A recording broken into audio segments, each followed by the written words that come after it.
সুপ্রিয় দর্শক, আসসালামু আলাইকুম। সবাইকে স্বাগতম জানাচ্ছি আজকের গুরুত্বপূর্ণ সংবাদে। প্রথমেই জানিয়ে দিচ্ছি সংবাদ শিরোনাম। সংসদে 9,38,000 কোটি টাকার বাজেট পাস। এদিকে 150 বছরের পুরনো আইন বাতিল, সংসদে জুয়া প্রতিরোধ আইন পাস। অপরদিকে ভারতে ঢুকে পড়েছে চীনা সেনাবাহিনী, দখলে নিয়েছে বিশাল এলাকা। এবং সবশেষে থাকছে প্রবাসীদের ওয়ার্ক পারমিট নিয়ে সৌদি সরকারের জরুরি নির্দেশনা। শুনছিলেন সংবাদ শিরোনাম, এখন বিস্তারিত। তার আগে ছোট্ট একটি আবেদন, সঠিক ও নির্ভরযোগ্য সংবাদ পেতে আমাদের চ্যানেলটি সাবস্ক্রাইব করুন। আপনাদের মতামত কমেন্টে জানান, আর ভিডিওটি ভালো লাগলে একটি লাইক দিতে ভুলবেন না। আপনাদের মতামতই আমাদের শক্তি। এখন চলুন বিস্তারিত দেখা যাক। সংসদে 9,38,000 কোটি টাকার বাজেট পাস। জাতীয় সংসদে 2026-27 অর্থ বছরের 9,38,000 কোটি টাকার বাজেট পাস হয়েছে। আগামীকাল বুধবার 1 জুলাই নতুন বাজেট কার্যকর হবে। নতুন বাজেটে কর, ভ্যাট ও বিনিয়োগ সহ বেশ কয়েকটি গুরুত্বপূর্ণ পরিবর্তন আনা হয়েছে। মঙ্গলবার 30 জুন জাতীয় সংসদে স্পিকার মেজর অবসর হাফিজউদ্দিন আহমেদ বীর বিক্রমের সভাপতিত্বে অনুষ্ঠিত অধিবেশনে কণ্ঠ ভোটে নতুন অর্থবছরের বাজেট পাস হয়েছে। এর আগে গতকাল সোমবার 29 জুন কয়েকটি সংশোধনী সহ অর্থ বিল পাশ করে জাতীয় সংসদ। সংশোধিত অর্থ বিলে করমুক্ত আয়সীমা 4 লাখ টাকায় উন্নীত করা হয়েছে। পাশাপাশি আবাসন খাতে বিনা প্রশ্নে কালো টাকা বিনিয়োগের সুযোগ বাতিল করা হয়েছে। এছাড়া বেসরকারি বিশ্ববিদ্যালয় ও মেডিকেল কলেজের কর্পোরেট কর 10% থেকে কমিয়ে 5% নির্ধারণ করা হয়েছে। খুচরো ব্যবসায়ীদের ওপর ভ্যাট আরোপের প্রস্তাবও বাদ দেওয়া হয়েছে। অর্থ বিল পাশের মধ্য দিয়ে কর ও শুল্ক সংক্রান্ত সব প্রস্তাব চূড়ান্ত হয়েছে। অর্থমন্ত্রী আমির খসরু মাহমুদ চৌধুরী গত 11 জুন জাতীয় সংসদে আগামী অর্থবছরের বাজেট প্রস্তাব উপস্থাপন করেন। এবারের বাজেটের শিরোনাম রাখা হয় গণতান্ত্রিক, মানবিক ও অন্তর্ভুক্তিমূলক অর্থনীতির অভিযাত্রা। নতুন বাজেটে উন্নয়ন ব্যয় ধরা হয়েছে 3,16,075 কোটি টাকা, যা বিদায়ী অর্থবছরের সংশোধিত বাজেটের চেয়ে 47% বেশি। খাদ্য হিসাব, ঋণ ও অগ্রিম, অভ্যন্তরীণ ও বৈদেশিক ঋণ পরিশোধ এবং কাঠামোগত সমন্বয় বাদে পরিচালন ব্যয় ধরা হয়েছে 6,05,740 কোটি টাকা, যা বিদায়ী অর্থবছরের সংশোধিত অনুন্নয়ন বাজেটের চেয়ে 6.7% বেশি। এর মধ্যে 1,27,000 কোটি টাকা যাবে ঘরকারের দেশি বিদেশি ঋণের সুদ পরিশোধে, আর প্রজাতন্ত্রের কর্মচারীদের বেতন ভাতা পরিশোধে ব্যয় ধরা হয়েছে অন্তত 89,380 কোটি টাকা। নতুন অর্থবছরে রাজস্ব আয়ের লক্ষ্য ধরা হয়েছে 6,95,000 কোটি টাকা। এই অঙ্ক বিদায়ী অর্থবছরের সংশোধিত রাজস্ব আয়ের চেয়ে 18% বেশি। এছাড়া বিদেশি অনুদান থেকে 6,150 কোটি টাকা পাওয়ার আশা করছে সরকার। নতুন বাজেটে আয় ও ব্যয়ের সামগ্রিক ঘাটতি থাকছে 2,43,000 কোটি টাকা। ঘাটতি পূরণে অভ্যন্তরীণ উৎস থেকে 1,27,000 কোটি টাকা ঋণ নেওয়ার লক্ষ্য ধরা হয়েছে। বাজেট প্রস্তাবে বিদেশি উৎস থেকে 1,55,850 কোটি টাকা ঋণ নেওয়ার লক্ষ্য ধরা হয়েছে। এদিকে 150 বছরের পুরনো আইন বাতিল, সংসদে জুয়া প্রতিরোধ আইন পাস।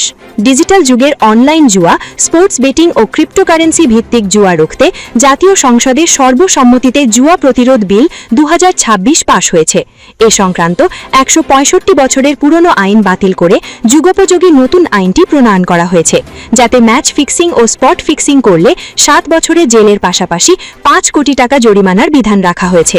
মঙ্গলবার স্পিকার হাফিজউদ্দিন আহমেদের সভাপতিত্বে জাতীয় সংসদ অধিবেশনে স্বরাষ্ট্রমন্ত্রী সালাহুদ্দিন আহমেদ বিলটি পাশের জন্য উপস্থাপন করলে সর্বসম্মতভাবে পাশ হয়। গত 23 জুন স্বরাষ্ট্রমন্ত্রী সালাহুদ্দিন আহমেদ জাতীয় সংসদে বিলটি উত্থাপন করেন।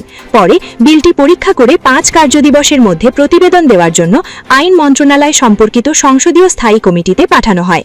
কমিটির সুপারিশের পর মঙ্গলবার বিলটি কণ্ঠ ভোটে পাশ হয়। আইনে জুয়া, জুয়ার স্থান, জুয়ার সামগ্রী, ডিজিটাল সম্পদ, ডিজিটাল জুয়া, প্ল্যাটফর্ম, ডিজিটাল ওয়ালেট, টোটালাইজেটর, অনলাইন ও দূরবর্তী জুয়া, বাজি বা পণ্য, বাজিকর, ম্যাচ ফিক্সিং সহ মোট 24 ধরনের বিষয়ে সংজ্ঞায়িত করে অপরাধের প্রকৃতি ভেদে 14 ধরনের সাজার বিধান রাখা হয়েছে। নতুন পাশ হওয়া আইনটির উদ্দেশ্য ও কারণ সমন্বিত বিবৃতিতে বলা হয়েছে, বিদ্যমান প্রকাশ্য জুয়া আইন 1867 150 বছরেরও পুরনো। ডিজিটাল যুগে অনলাইন জুয়া, sports betting, virtual casino, cryptocurrency ভিত্তিক জুয়া প্রতিরোধে বিদ্যমান আইনি কাঠামো অকার্যকর ও অপর্যাপ্ত হয়ে পড়েছিল। অনলাইন বেটিং প্ল্যাটফর্ম ভিপিএন, সামাজিক যোগাযোগ মাধ্যম, ভুয়ো মোবাইল ফাইন্যান্সিয়াল সার্ভিস বা ডিজিটাল পেমেন্ট ব্যবস্থার মাধ্যমে সংঘটিত জুয়া, অর্থ পাচার ও প্রতারণা বাংলাদেশের সামাজিক শৃঙ্খলা, অর্থনৈতিক স্থিতিশীলতা ও তরুণ সমাজের জন্য গুরুতর হুমকি সৃষ্টি করেছে। এই কারণেই পুরনো আইনটি রহিত করে কঠোর সাজার বিধান রেখে নতুন আইনটি প্রণয়ন করা হয়েছে। নতুন এই আইনে অনলাইন জুয়া বা দূরবর্তী জুয়া, অনলাইন বেটিং যেমন sports betting, live betting, casino betting, cryptocurrency, ghost SIM ও ভুয়ো এমএফএস অ্যাকাউন্ট বা ডিজিটাল ওয়ালেটের সুনির্দিষ্ট সংজ্ঞা দেওয়া হয়েছে, বিবৃতিতে উল্লেখ করা হয়েছে। আইনে বলা হয়েছে, জুয়ার উদ্দেশ্যে অর্থ জমা, উত্তোলন বা স্থানান্তর, বিদেশি অনলাইন জুয়া প্ল্যাটফর্মের প্রতিনিধি বা এজেন্ট হিসেবে কাজ করা এবং সামাজিক যোগাযোগ মাধ্যমে জুয়ার পেজ বা চ্যানেল পরিচালনা করা শাস্তিযোগ্য অপরাধ। এছাড়া জুয়ার সরঞ্জামাদি বা ডিজিটাল প্ল্যাটফর্ম সরবরাহ, জুয়ার বিজ্ঞাপন প্রচার এবং স্পন্সরশিপের ক্ষেত্রেও রাখা হয়েছে কঠোর কারাদণ্ড ও জরিমানার বিধান। এই আইনে সর্বোচ্চ 10 বছরের কারাদণ্ড এবং সর্বোচ্চ 5 কোটি টাকা জরিমানা বা উভয় দণ্ডে দণ্ডিত করার বিধান রাখা হয়েছে। এই আইনের অধীন সংঘটিত অপরাধগুলোকে আমলযোগ্য এবং অজামিনযোগ্য হিসেবে সংজ্ঞায়িত করা হয়েছে, যার বিচার সাইবার ট্রাইব্যুনাল বা প্রযোজ্য ক্ষেত্রে ভ্রাম্যমাণ আদালতে পরিচালিত হবে। অপরদিকে ভারতে ঢুকে পড়েছে চীনা সেনাবাহিনী, দখলে নিয়েছে বিশাল এলাকা। ভারতীয় ভূখণ্ডের কয়েক কিলোমিটার অভ্যন্তরে ঢুকে পড়েছে চীনের পিপুলস লিবারেশন আর্মি।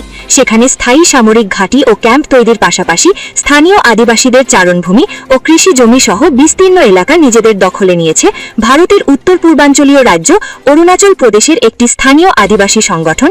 সীমান্ত এলাকায় চীনের এমন বড় ধরনের অনুপ্রবেশ ও দখলদারির সুনির্দিষ্ট অভিযোগ তুলেছে।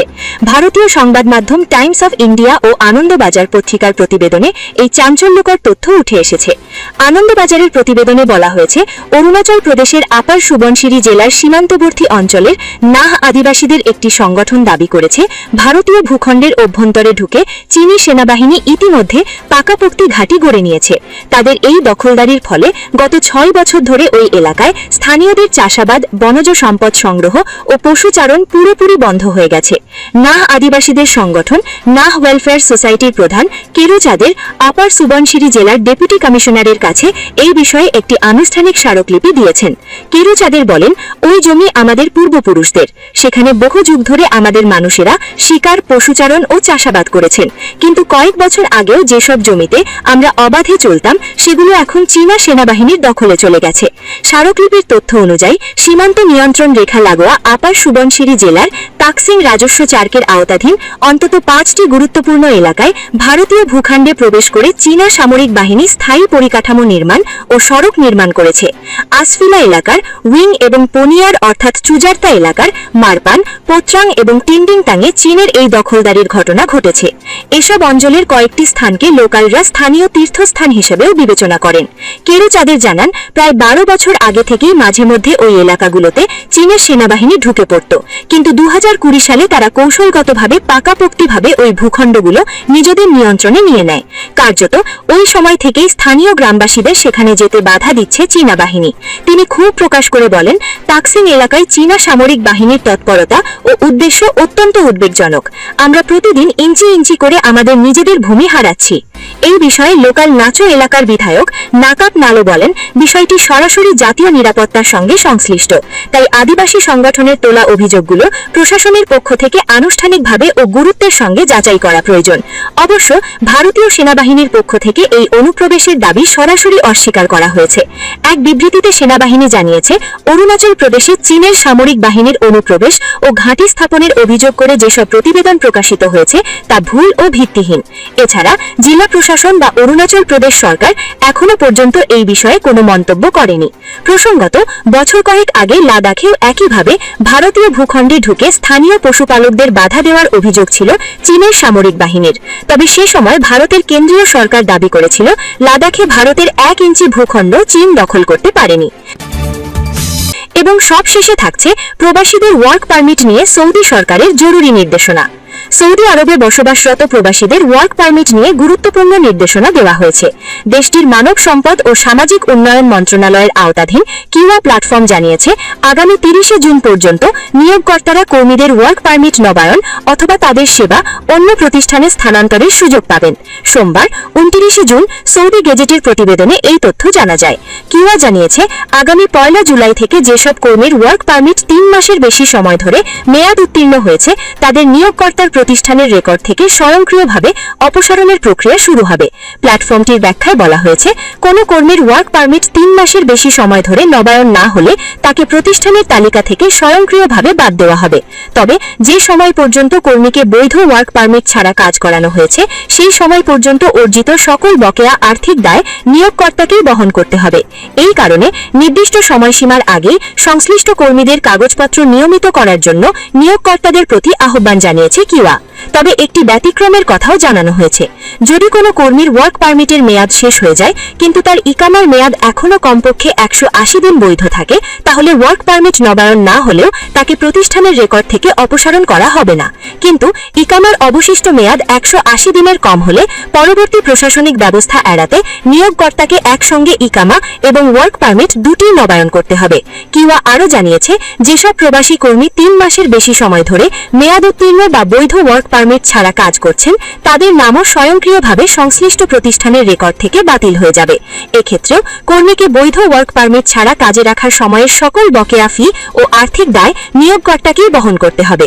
বকেয়া ওয়ার্ক পারমিট